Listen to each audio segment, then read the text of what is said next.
Hi everyone, thank you for attending this orientation session. It's great that you have come along. So my name is Melissa Zeno. I'm from the Student Welfare Service and I'm normally based at the Liverpool campus. So yes, it's lovely to see everyone's names come along.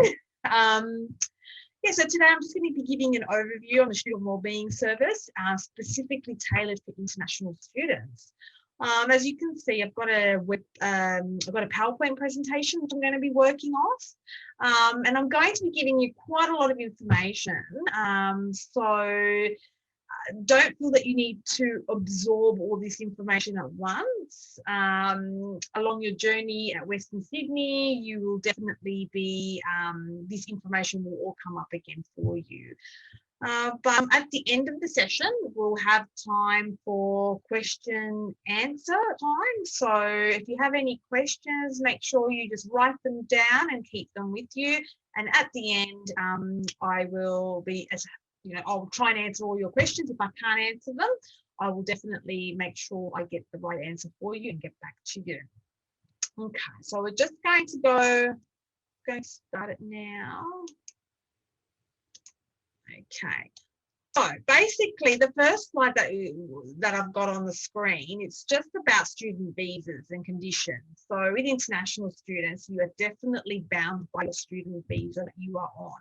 So we'll have certain criteria and obligations that you need to meet. So things like being on a student visa, your study load, you need to make sure that you are a full-time student, that you attend all your classes, and your lectures, tutors, if it's college, your class times, your progression, which means make sure that you're passing your units and keeping in good standing. Any changes to enrollments, you need to get visa advice before you make any changes. If you feel of changing a course or anything like that, all needs to be visa and Department of Home Affairs will need to be notified. Leave of absence, and I'm going to go through leave of absence a little bit later, but if you are taking to take a leave of absence while you're at university, and if it's for medical grounds, it needs to go through the Student Welfare Service.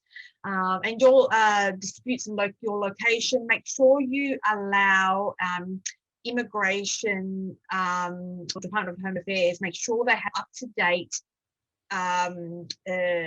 information with regards to where you're living, so home address and phone number, that is all up to date if they need to contact you.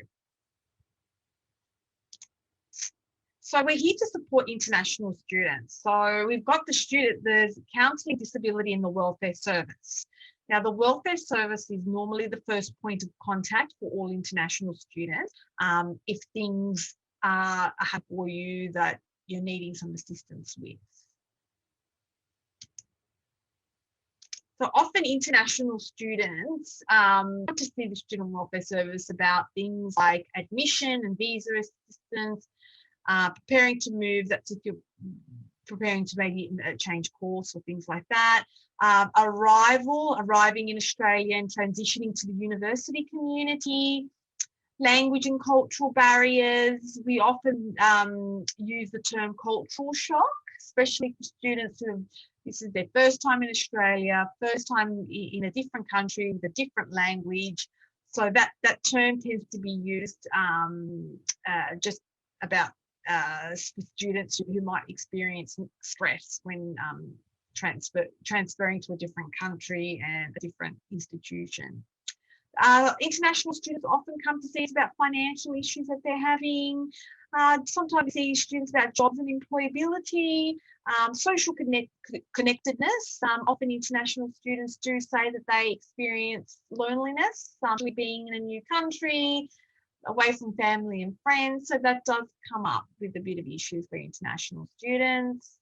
Legal matters, learning a new system and laws, that's often very hard for international students to get their head around. And of course, mental health and well-being issues. So definitely important. Your mental health is just as important as your physical health. And we often tell all students that mental health needs to be taken care of and needs to be supported.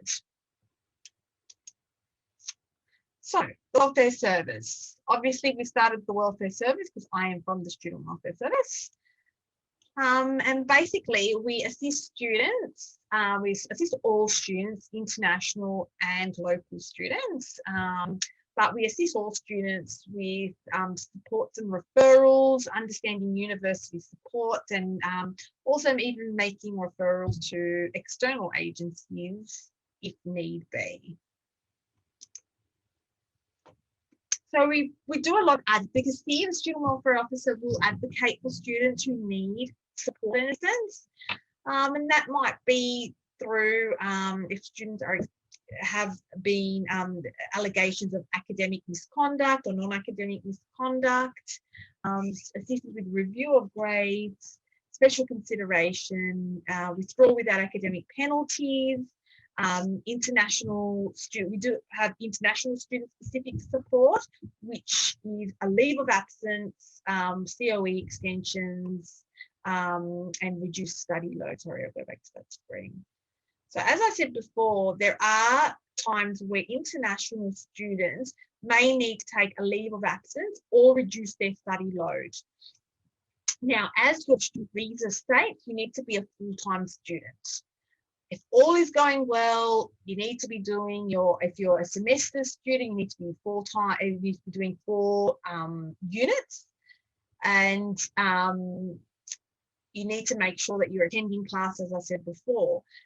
If for some reason there is an issue and you can't study while you're here, you will need to fill in a leave of absence form. And that form, if it's for personal and extenuating reasons, that needs to be assessed by a student welfare officer. So we will speak to you. We'll need to ask you personal issues. We may need you to submit supporting documentation if need be. And then we assess it, and if we approve it, then you can take up to a 12-month leave of absence.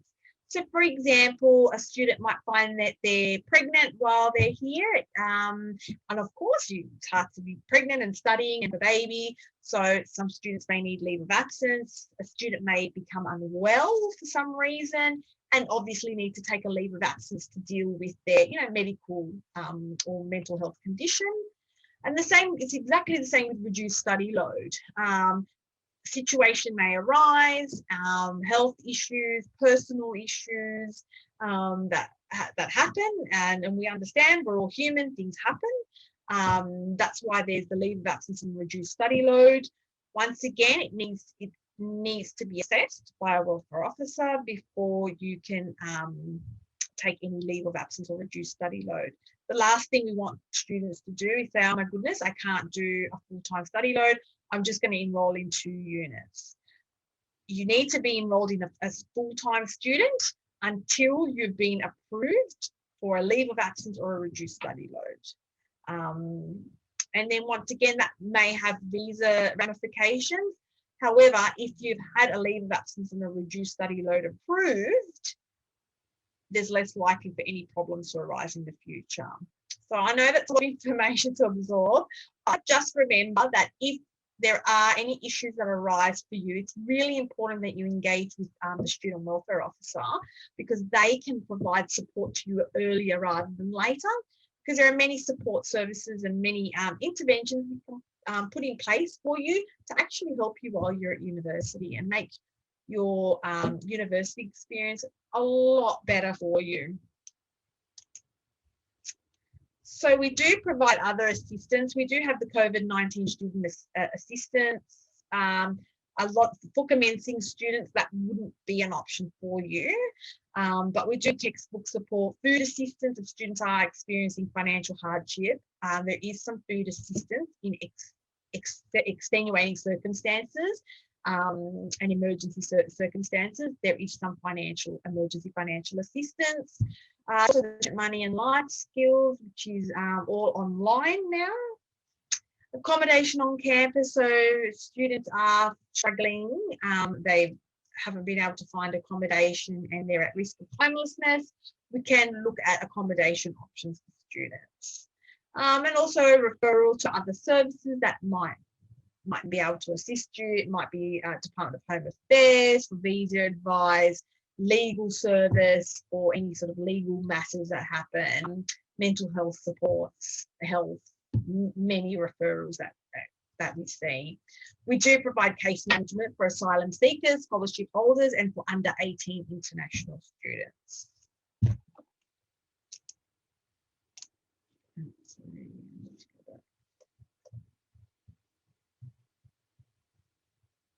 Okay, so many international students come and see us, and there's we've seen many international students with many different issues that arise for students. So you're definitely not alone. International students, you're coming from a different country into a new country. Everything's going to be different. Everything's, a different institution, different way of life, food's different, being away from family, friends. It's all a challenging, very exciting, but it can also be challenging for a lot of students. So we do see many students, internationals specifically, who do get overwhelmed and do feel that, oh my goodness, this is just too overwhelming. I don't think I can cope with this, especially balancing two different cultures. There might be mental health issues. Definitely nothing that you experience is abnormal. The most important thing you can do is get support. So the first thing to do is see your student welfare officer for any support. If you feel that you're not coping or things are getting too difficult, see your welfare officer. So we also have the counselling service. So that's it's part of the wellbeing service. And they're psychologists that can provide actual therapeutic intervention to assist students with a range of mental health conditions. It's free and confidential, so nobody will know that you've seen a counsellor. The university won't know, academics won't know, parents back overseas won't know, your other students won't know. It's free and confidential, and it's there to provide those therapeutic supports to students, especially things like with stress management, time management, dealing with anxiety and depression, all those kinds of things that you need to get support with. If you go onto the Counselling Service website, it's got a range of information that you can access. And what I give all students, whether you be a local student or an international student, definitely access the daily and weekly session planners. Very important. You can download them, print them out, and it's like a diary, but it's all on one piece of paper, so you can see your week at a glance. And it just really it helps a lot of students with time management and even reducing their stress levels. They've also got recordings of relaxation and mindfulness. So you can go onto the website, and in your own room, you can click on the mindfulness sessions and relaxation sessions, and you'll have an experienced counsellor talking you through how to relax and do those what's it called? Like those meditation, yoga inspired sessions. So a lot of students have given us really good feedback on that. There's also the e-counselling. So if you don't want to see a counsellor face to face or even on the phone, you can type in your concerns, and a qualified counsellor will get back to you. Relaxation recordings I've mentioned. We have the WSU Dog Cafe, which is really a big hit with all students, where dogs come in just to play with students, just give students a bit of animal therapy, if that's what you want to call it. But the hit, I don't know now with COVID if things are going to, if the Dog Cafe will come back, but once everything goes back to relatively normal, I'm sure the Dog Cafe will start again. We do the wellbeing and you podcast, so go online, you can download the podcast and get information about wellbeing and supports, and just a way of getting information. It's a really good way. Online, you can also access the workshops, programs, and on resources. So please go and have a look at that, because there's a lot of information that you can use and read in your own time. The disability service. Okay, so the disability service assists students with a disability or chronic health condition to achieve their full academic potential. So basically, any student who may be experiencing a disability, a mental health condition, or a chronic health condition, that might be anything from, having a severe, being quadriplegic, for example, all the way to you might have depression and anxiety, which impacts your academic studies. So disabilities officer is there to provide support to students. So what supports are available for students who might identify as having a disability or chronic health condition? Disability advisor can provide pre-enrollment advice, student advocacy and support, educational support services, adaptive technology. So that adaptive technology means they might be able to give you resources specifically to help you while you're at university, and that might be a reading program installed on your computer to help you with the reading, or a typing program. So many different things with adaptive technologies that can assist you while you're at university. Academic integration plans with the acronym AIP. That is a very important AIPs. You could have your own session just on AIPs, but basically, in a nutshell, an AIP legal document that provides a student who has any sort of disability a plan with any special provisions that the student may need while they're at university. That might be extra time in exam, or having your assignments all due at different times, spaced out, to make your life at university easier. So it's about looking at how your disability impacts on your academic performance and giving you those special those special provisions to help you get through your course. Doesn't mean that it's there to give you like extra marks. It's not that at all. It's just there to support you while you're at university and to give you best possible chance of success. So AIPs, as I said before, it's a legal document and it's completely confidential. So a disability advisor will develop your AIP in complete confidentiality, and it gets emailed to your academics. However, your academics will not know what your disability is. All they'll know is that you need these special provisions and what they have to put in place for you. So once again, your confidentiality is utmost important. No one will know what your disability is or health condition is. That's only between you and the disability advisor, and then they will implement all those plans through your AIPs. We have a placement integration plan. So for students who need to go out and do work placements, these are special placements, AIPs pretty much, that help you while you're on placement. It might be that you cannot start your placement before 9 o'clock, or things like that you might need extra assistance with because your health condition impacts on your studies. Your placement integration plan will assist you with that. So once again, just to recap, because the disability service is very lot to know.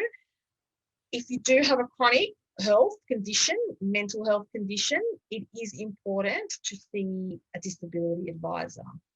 If you are unsure, see a student welfare officer, because we will be able to talk you through it, and if need be, a welfare officer can refer you to a disability advisor. Survival tips and resources. Okay, hang on a second. Sorry, I'm just going to jump to careers. A lot of international students. Now, careers is not part of the wellbeing service. It's its own service. A lot of international students, when they come to university, as much as their families may be supporting their fees, they do need to support themselves financially while they're here. The career service do an amazing job.